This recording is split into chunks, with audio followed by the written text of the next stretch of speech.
On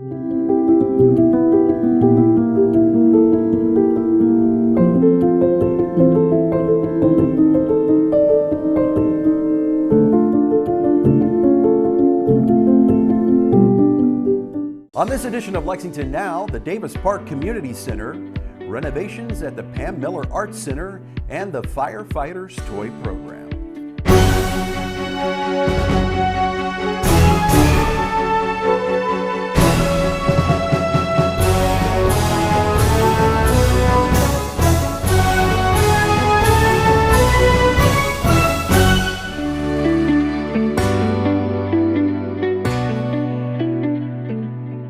I'm Neil Noah. Welcome to Lexington Now for the week of November 6th, 2023.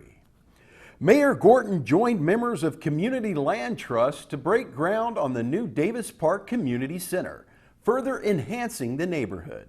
We joined them for the ceremony. This community center we are breaking ground on today is part of a wide-ranging project that we've been working on together for 25 years. It's part of the reinvention of this area, the Davis Park area, that has addressed environmental, transportation, housing, and social justice issues right in the heart of our community. This will be a 3,800 square foot community building that will house conference rooms, a technology center, a room dedicated to the unique history of this neighborhood, and office space for the Lexington Community Land Trust. Even though we're taking a big step forward today, we still have work to do in this neighborhood. Coming soon, we will be building more affordable housing, and Ed, I think you told me that's down there. A new 5-acre park, Davis Park, is under construction right next door, and you see the pavilion already up. So the man who has been managing all of these changes as project manager of the Community Land Trust is Ed Holmes. And Ed is going to tell us more about this project and also about the Community Land Trust. It's been a long time getting here, but we're here to this another phase of the Lexington Community Land Trust Davis Park redevelopment. And in the backdrop, you can see what we've been able to do with the support of a lot of our partners. I want to thank Mayor Gorton and the City of Lexington for all their support on this and their contribution of $2 million. The Land Trust is a 25-acre site that the Land Trust owns, dedicated to revitalizing and restoring what was once Davis Bottom, now Davis Park. We've been able to successfully build several single-family and some multifamily housing units that you see on DeRody Street. They've got a 73-unit affordable housing rental units being proposed. The 5-acre park is currently under construction.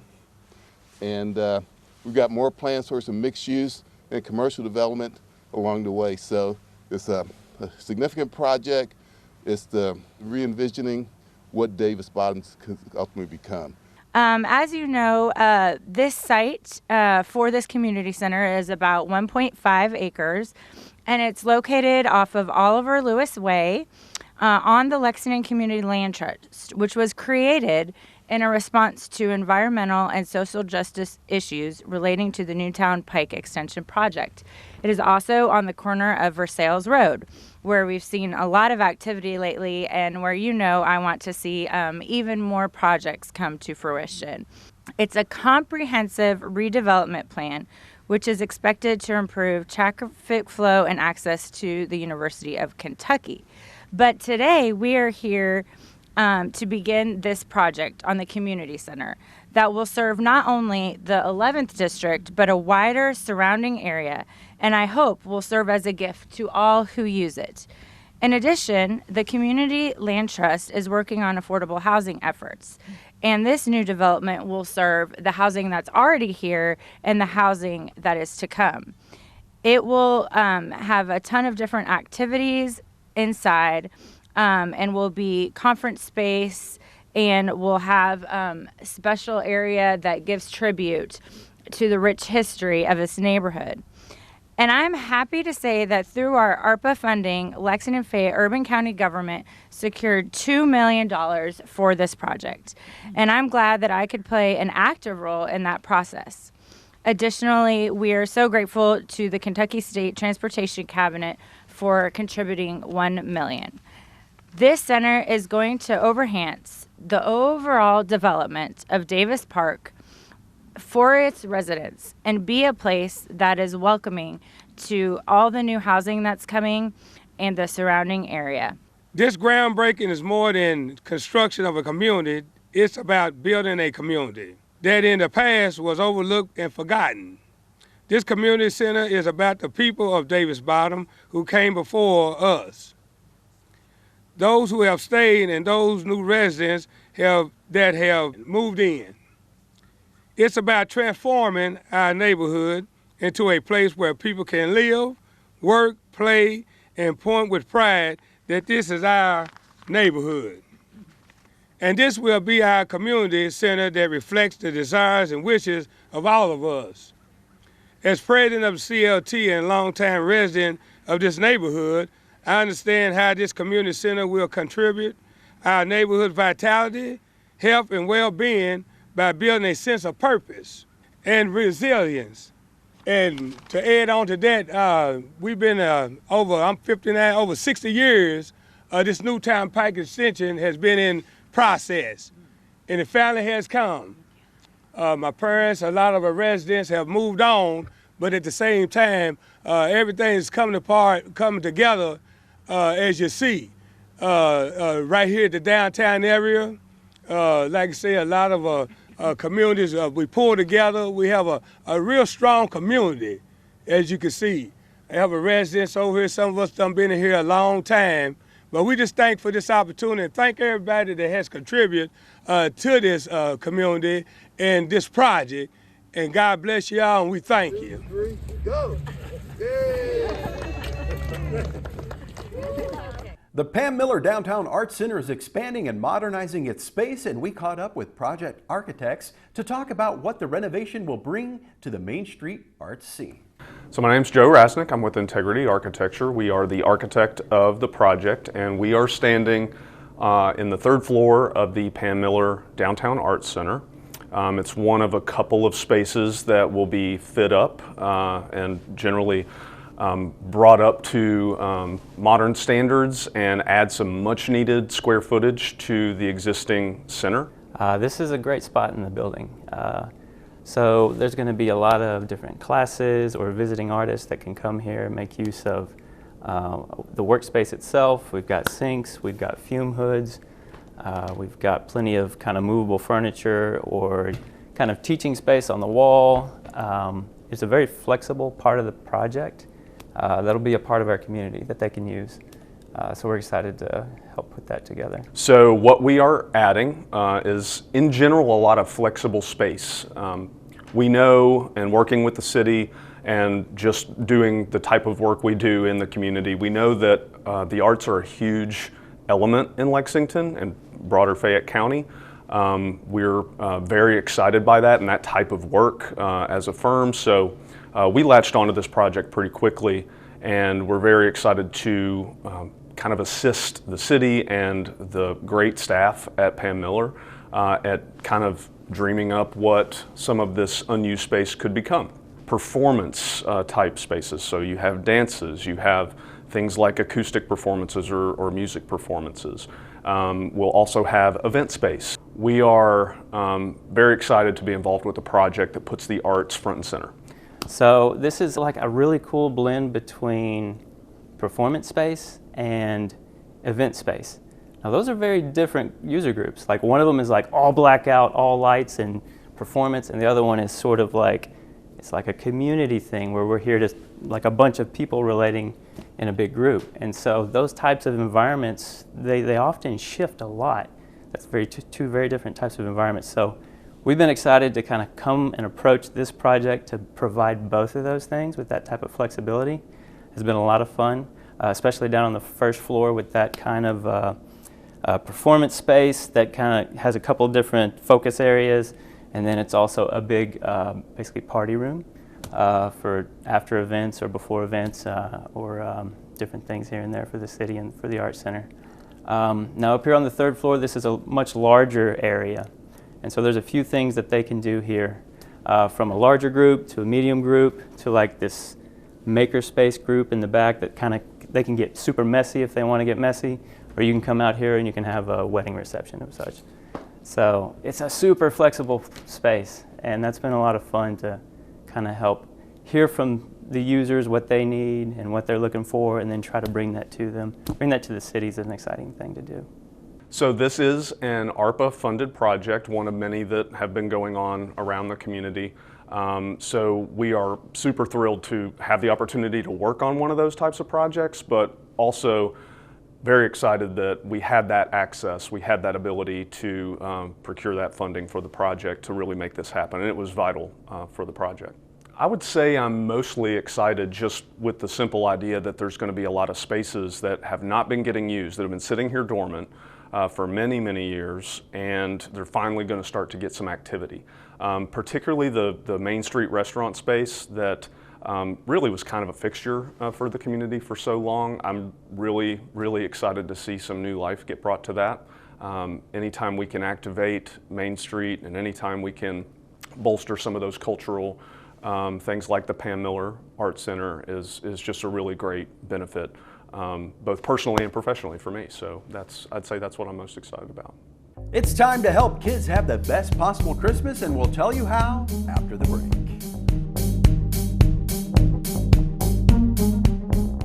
Have 2 ways out.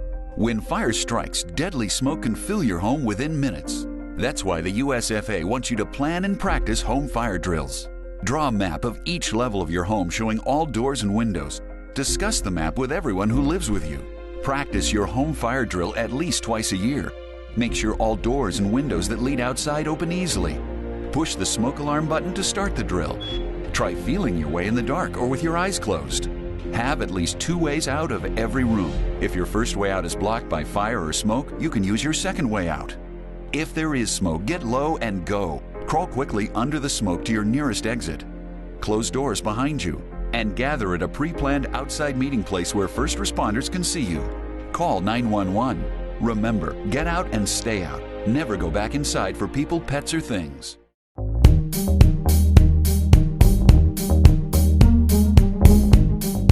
Welcome back to Lexington Now. The Lexington Fire Department has launched its annual Christmas toy drive with the ceremonial donation of the first toy. We were there for the kickoff. Good afternoon, everyone. Thanks for joining us for our 93rd Firefighters Toy Program kickoff. 93 years we've been doing this, and we're proud to say that we're doing it again this year for the citizens of Lexington. My name is Chris McFarland. I'm the president of the Lexington Fraternal Order of Firefighters, and I'm head elf to the toy program this year. If it wasn't from the support of the citizens and the city, we wouldn't be able to put this together. Also want to thank Bill Zering. He is the owner of this building, and one of our biggest challenges for the toy program is to find a building that is climate controlled and plenty enough space for us all to have the toy program in, and a safe place for the giveaway day. Our big information is our signups. We'll be here at the North Pole. We are at 130 West New Circle, Suite 170. It's up on the north end of town between Broadway and Limestone. Signups will be November the 6th through the 15th.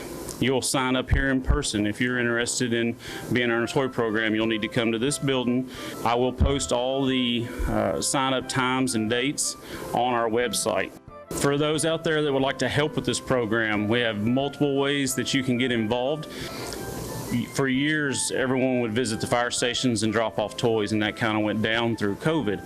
Because of that, we've put a few other things in place to make it easier for you. We have a trash can with our logo on the front that says toy drop off in front of all 24 fire stations.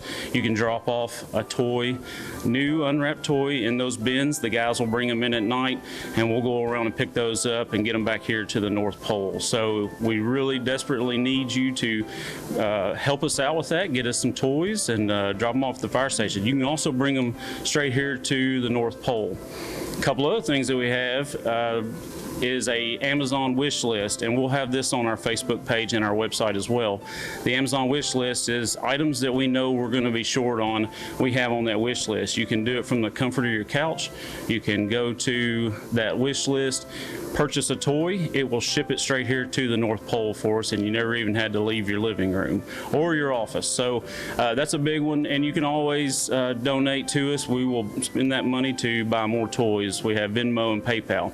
All of that information will be on our website, lfdfof.org, and also on our Facebook page, Lexington Fraternal Order of Firefighters. Now, if you have any questions about where the sign-ups are going to be or how you can help or how you need to donate, you can text us at 859-523-9576. So I just want to very quickly thank Lieutenant McFarland and the rest of the LFD elves who make this program possible. We could not do this without some incredible support. I want to thank everybody who helps us out. For over 90 years, this great program has made sure that our community's children wake up Christmas morning to find gifts under the tree. An incredible record of service. This program was born in the early years of the Great Depression. And by the way, the favorite toy in 1931 was finger paints. There's a lot of hard work involved in getting toys under Christmas trees for about 2,000 local children. But Lexington is home to hundreds of elves who help. So congratulations to the firefighters who volunteer to run the toy program, and the generous businesses, citizens, churches, and community groups that donate toys. In honor of the firefighters who make this happen year after year, it's my pleasure to donate this toy fire engine to Chief Wells, Lieutenant McFarland, and the entire department. Thank you so much, and congratulations for your good work. Thank you Appreciate very much, it. Mary. Thank you. The Lexington History Museum recently reopened in its new space on North Broadway, and its mission is to preserve and tell the story of Lexington's history. I'm Dr. Mandy Higgins. I'm the executive director here at the Lexington History Museum, which we just reopened. And we exist to tell Lexington's history, all of Lexington's history from before 1775 through today, and to do that in a museum setting in an engaging way that helps us understand who we were, who we are, and who we may still be. Thanks to the leadership of Mayor Pam Miller in 1998, we were established under a charter with 4 founding members. We spent the first 10 years or so of our life in the old courthouse on Main Street. And then in 2012, as we all know, mold, dust, and asbestos and all kinds of things that make you sick were found in that space. And so it was no longer safe for us to be there. The objects, the people, it just wasn't the appropriate place. So we were closed for about 10 years. And then thanks again to the city and to the leadership of council and to Mayor Gorton, we have a 3-year startup grant, and that allowed us to move into this space, the Thomas Hunt Morgan House at 210 North Broadway. This building is stewarded by the Bluegrass Trust, but it has a long history. So the original townhouse was built in 1869 by Charlton and Ellen Morgan, who there's a long history, and Bluegrass Trust can tell you all about it, or you can come to the exhibit and learn. But eventually it was deeded to the Women's Club of Central Kentucky in 1965. And so this has been a space that has sort of shaped Lexington in a lot of ways, and to then turn it into a museum, to make it a truly usable space for the city, and to work in partnership with our friends at the Bluegrass Trust is just really excellent. So the public can come Thursdays and Fridays 12 to 4 and Saturdays 10 to 4, and they will experience what we're calling a get your toes wet Lexington history. So our job, our goal is that when you come in, you will learn something new about Lexington. You'll get a chance to explore it, but we're not here to give you the deep dive about Henry Clay. Right? That exists at Ashland. We're not here to give you the deep dive where those deep dives exist elsewhere. We want to go and to talk about things in Lexington that don't necessarily have a place where they're being held at the moment. So you'll learn about IBM and the ways that it transformed the city. You'll learn about Thomas Hunt Morgan himself, the first Kentuckian to win a Nobel Prize. You'll get to touch hemp that's already been processed. So that's what we're looking to do. And then if you want to learn more, we want to help you learn more. So it may be, we'll say, oh, you are really interested in whatever clay person. It may be, go see our friends at Ashland. Or you are interested in something that we know is held at the University of Kentucky, and we can send you there to learn more. So we will be hosting field trips and group tours.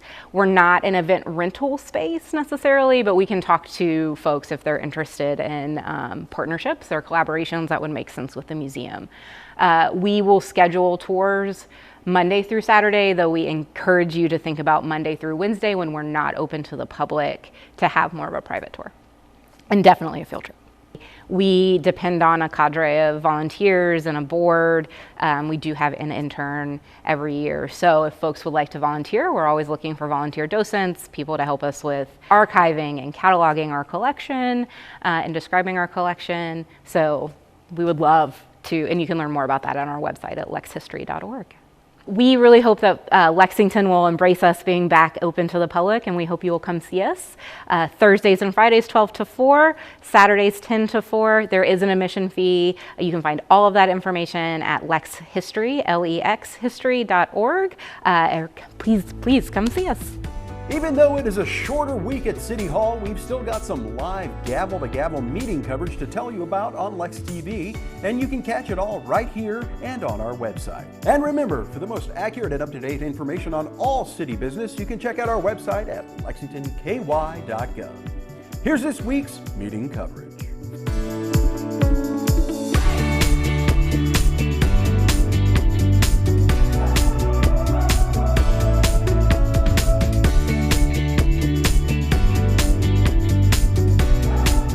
That's all for now, but as always, you can keep up with us on social media. Check out the latest traffic updates on Twitter at LexRex, or catch our live traffic cams on lexingtonky.gov. For all of us at Lex TV, I'm Neil Noah.